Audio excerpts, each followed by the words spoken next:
বন্ধুরা সবাইকে শুভ সন্ধ্যা। বৈশাখ মানে দারুণ খরা, বৈশাখ মানে ঝড়। বন্ধুরা এই মুহূর্তে বাইরে প্রচুর পরিমাণে বৃষ্টি হচ্ছে। সৃষ্টিকর্তা সবসময়ই সর্বশক্তিমান। প্রচণ্ড এই তাপদাহ গরমে আমরা যখন হাঁসফাঁস করছি, ঠিক এই মুহূর্তে শান্তির পরশ বৃষ্টি বুলিয়ে দিচ্ছেন প্রকৃতির মাঝে। আলহামদুলিল্লাহ। চলুন আপনাদেরকে একটু দেখিয়ে নিয়ে আসি। দেখুন, প্রচণ্ড আকারে বিদ্যুৎ চমকাচ্ছে এবং ঝোড়ো হাওয়া, দমকা হাওয়া যাকে বলে সেটা বয়ে যাচ্ছে। বন্ধুরা আমি এই মুহূর্তে ভিডিও করছি জানালার ফাঁক দিয়ে। আমার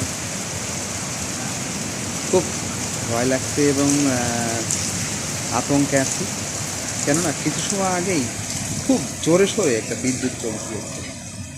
আসলে গাছপালার ফাঁক দিয়ে বৈদ্যুতিক বাল্বের যেই আলো প্রতিফলিত হচ্ছে, বৃষ্টির রিনিঝিনি শব্দে অন্যরকম একটা রোমান্টিক মুড অনুভব করছি।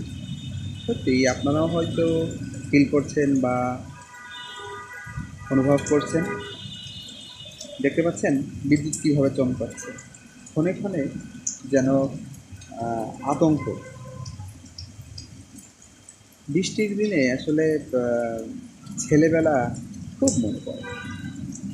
জানি আমার মতো আপনারাও এই বিষয়গুলো ফিল করেন। বৃষ্টি হওয়াতে পরিবেশ অন্যরকম একটা স্নিগ্ধ কোমল সতেজ বিরাজ করছে। দেখতে পাচ্ছেন কীভাবে বিদ্যুৎ চমকাচ্ছে। খুব ভয় আছি, আতঙ্কে আছি, কখন কী হয় বলা মুশকিল। বন্ধুরা সব সময়ের সব ঋতুর ভালো মন্দ কিছু দিক থাকে। বৈশাখ মাস এটার ব্যতিক্রম নয়, কেননা বৈশাখ মাস আসলেই কালবৈশাখী ঝড়ের কথা আমাদের সকলেরই মনে পড়ে। যে কোনো সময় বিদ্যুৎ চমকিয়ে পুরো আকাশকে মেঘলা করে ঝড়ো হাওয়া নিমিশেই বয়ে যেতে পারে। এই সময়টাতে আম, কাঁঠাল, জাম, লিচু ভরপুর আকারে আমরা পেয়ে থাকি। আসলে ভালোও লাগে, কেননা আম পোড়াতে এবং